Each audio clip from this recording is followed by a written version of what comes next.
പശ്ചിമേഷ്യയിലെ യുദ്ധത്തിന്റെ കെടുതിക്ക് മുന്നേ തുടങ്ങിയതാണ് ട്രംപിന്റെ തീരുവ യുദ്ധം.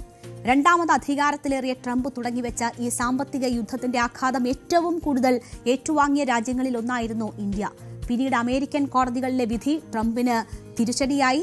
പക്ഷേ ട്രംപ് ഒട്ടും പിന്നോട്ടില്ല. ഇന്ത്യ ഉൾപ്പെടെ 50-ലേറെ രാജ്യങ്ങൾക്ക് മേൽ പുതിയ തീരുവ ചുമത്താനുള്ള നീക്കമാണ് ട്രംപ് ഇപ്പോൾ നടത്തുന്നത്. US ട്രേഡ് റെപ്രസെന്റേറ്റീവ് അതായത് USTR മുന്നോട്ട് വെച്ചിരിക്കുന്നത് 10 മുതൽ 12.5% വരെ തീരുവ ചുമത്താനാണ്. ഇന്ത്യയും ചൈനയും ജപ്പാനും യൂറോപ്യൻ യൂണിയനും അടക്കം 60 വ്യാപാര പങ്കാളികൾക്കാണ് 12.5% വരെ അധിക ഇറക്കുമതി തീരുവ US ട്രേഡ് റെപ്രസെന്റേറ്റീവ് ശുപാർശ ചെയ്യുന്നത്. നിലവിൽ ഈടാക്കുന്ന തീരുവയ്ക്ക് പുറമെയാണ് ഇത് ചുമത്തുക. കയറ്റുമതി മര്യാദകൾ പാലിക്കാതെ അമേരിക്കയിൽ നിന്ന് അനധികൃത നേട്ടം സ്വന്തമാക്കിയെന്ന് ആരോപിച്ച് 1974 ട്രേഡ് ആക്ട് സെക്ഷൻ 301 പ്രകാരം ഇന്ത്യയും ചൈനയും ഉൾപ്പെടെ 60 രാജ്യങ്ങൾക്കുമേൽ അമേരിക്ക അന്വേഷണം പ്രഖ്യാപിച്ചിരുന്നു. ഇത് പ്രകാരമാണ് പുതിയ തീരുവ ശുപാർശ ചെയ്തിരിക്കുന്നത്. അതായത് 1974 US വ്യാപാര നിയമത്തിലെ 301(b)(1) വകുപ്പ് അനുസരിച്ച് വ്യാപാര പങ്കാളികളെക്കുറിച്ച് നടത്തിയ അന്വേഷണത്തിന് പിന്നാലെയാണ് പുതിയ തീരുവ ചുമത്താൻ ട്രംപ് സർക്കാർ തീരുമാനിച്ചിരിക്കുന്നത്. നിർബന്ധിത തൊഴിൽ വഴി നിർമ്മിച്ച ഉൽപ്പന്നങ്ങൾ കയറ്റുമതി ചെയ്തതിനെതിരെ നടപടി കൈക്കൊണ്ടിട്ടുണ്ടോ, അത് US വാണിജ്യത്തെ ബാധിച്ചിട്ടുണ്ടോ എന്നാണ് അമേരിക്ക അന്വേഷിച്ചത്. ഇന്ത്യ ഉൾപ്പെടെ 54 രാജ്യങ്ങൾ ഇക്കാര്യത്തിൽ പരാജയപ്പെട്ടുവെന്നാണ് ചൊവ്വാഴ്ച USTR അറിയിച്ചിരിക്കുന്നത്. ഇത് അംഗീകരിക്കാനാകില്ല എന്ന് USTR വ്യക്തമാക്കുന്നു. ഇതിന്റെ പിഴ എന്ന നിലയിലാണ് ഇപ്പോൾ തീരുവ ചുമത്താൻ ശുപാർശ ചെയ്തിരിക്കുന്നത്.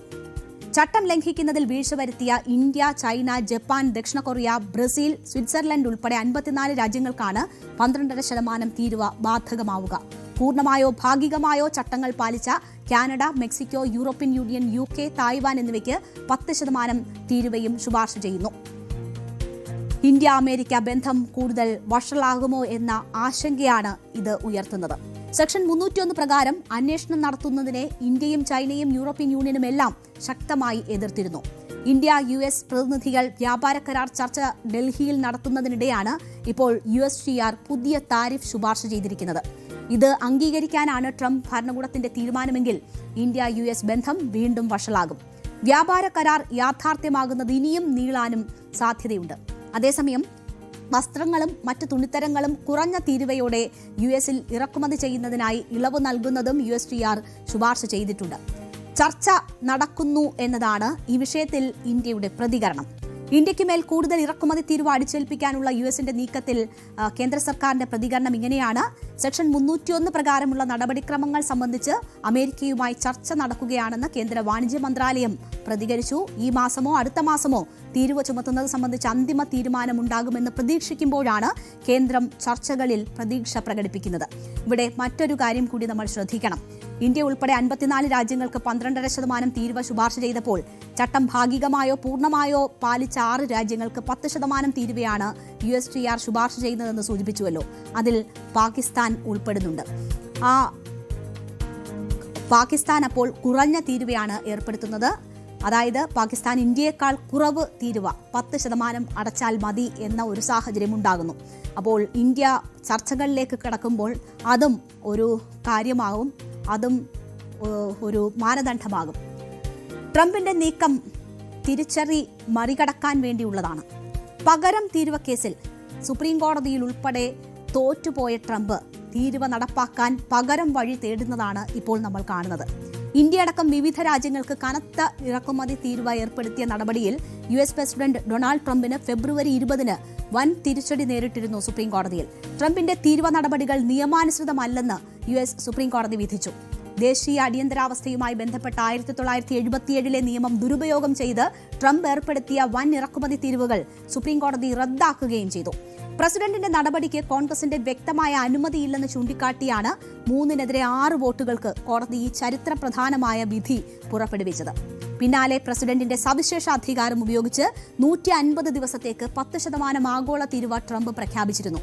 1974 US വ്യാപാര നിയമത്തിൽ പ്രസിഡന്റിന് സ്വന്തം നിലയിൽ 15% വരെ അധിക തീരുവ ചുമത്താനുള്ള അധികാരം ഉപയോഗിച്ചായിരുന്നു ട്രംപിന്റെ ഈ നടപടി. ഇതിന് US കോൺഗ്രസ് അംഗീകാരം വേണ്ടിയിരുന്നില്ല. ഇത് ട്രംപിന് അനുകൂലമായി. എന്നാൽ ഇന്ത്യ അടക്കം രാജ്യങ്ങൾക്കെതിരെ ട്രംപ് സർക്കാർ ചുമത്തിയ ഈ 10% അധിക തീരുവ മെയ്യിൽ US കോർട്ട് ഓഫ് ഇന്റർനാഷണൽ ട്രേഡും റദ്ദാക്കി. നിയമവിരുദ്ധമെന്ന് ചൂണ്ടിക്കാട്ടിയായിരുന്നു ആ നടപടിയും. ഈ ചട്ടം അനുശാസിക്കുന്ന മാനദണ്ഡങ്ങൾ ട്രംപിന്റെ തീരുവ സമ്പ്രദായം പാലിച്ചില്ല എന്ന് ചൂണ്ടിക്കാട്ടിയായിരുന്നു ആ വിധി. ഇതിന് പിന്നാലെയാണ് ഇപ്പോൾ നിർബന്ധിത തൊഴിലെടുപ്പിക്കലിനെതിരെ നടപടിയെടുക്കുന്നില്ലെന്നാരോപിച്ച് ഇന്ത്യ ഉൾപ്പെടെ 50-ലേറെ രാജ്യങ്ങൾക്ക് മേൽ പുതിയ തീരുവ ചുമത്താൻ ട്രംപ് തീരുമാനിച്ചിരിക്കുന്നത്. പൊതുജനാഭിപ്രായത്തിനും അവലോകനത്തിനും വിധേയമായ ശേഷമാകും പുതിയ തീരുമാനം നിലവിൽ വരിക. ജൂലൈ 6 വരെ പൊതുജനങ്ങൾക്ക് ഇതേക്കുറിച്ച് അഭിപ്രായം അറിയിക്കാം. പിന്നാലെ USTR ഇതുമായി ബന്ധപ്പെട്ട വാദങ്ങളും കേൾക്കും. നിലവിൽ വരുന്ന പക്ഷം നേരത്തെ US സുപ്രീം കോടതി തീരുവ ചുമത്തലിൽ ഏർപ്പെടുത്തിയ പരിധിയെ മറികടക്കാൻ ട്രംപിന് സാധിക്കും എന്നതാണ് ഈ പുതിയ നീക്കത്തിന്റെ പ്രത്യേകത.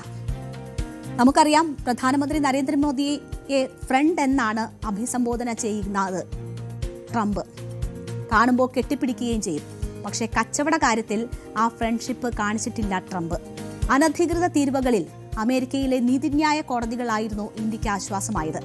ഇപ്പോൾ വ്യാപാര ചർച്ചകളുടെ ഭാഗമായി നടന്നുവരുന്ന ആശയവിനിമയങ്ങളിൽ ഇത് പരിഗണിക്കപ്പെടുമോ എന്ന് കാത്തിരിക്കാം. അതിനുമപ്പുറം പുതിയ തീരുവ നിർദ്ദേശങ്ങളിൽ അമേരിക്കയിൽ നടക്കുന്ന പ്രതീക്ഷ പൊതുജനാഭിപ്രായം കേൾക്കലിലും USTRലെ വാദങ്ങളിലും എന്ത് സംഭവിക്കുന്നു എന്നതും പ്രധാനമാണ്. ഈ കടമ്പകളെല്ലാം മറികടന്ന് തീരുവ പ്രാബല്യത്തിലായാൽ അത് ഇന്ത്യൻ സമ്പദ് വ്യവസ്ഥയ്ക്ക് വരെ ആഘാതം ഉണ്ടാക്കും. അത് മറികടക്കാൻ നമ്മൾ മറ്റു മാർഗങ്ങൾ കണ്ടെത്തേണ്ടതായും വരും. അപ്പോൾ ഇതൊക്കെയാണ് ഇന്നത്തെ പ്രധാനപ്പെട്ട വാർത്തകൾ, അതിൻ്റെ ഉള്ളറകൾ. നമ്മുടെ സമയം ഇന്നിവിടെ അവസാനിക്കുകയാണ്.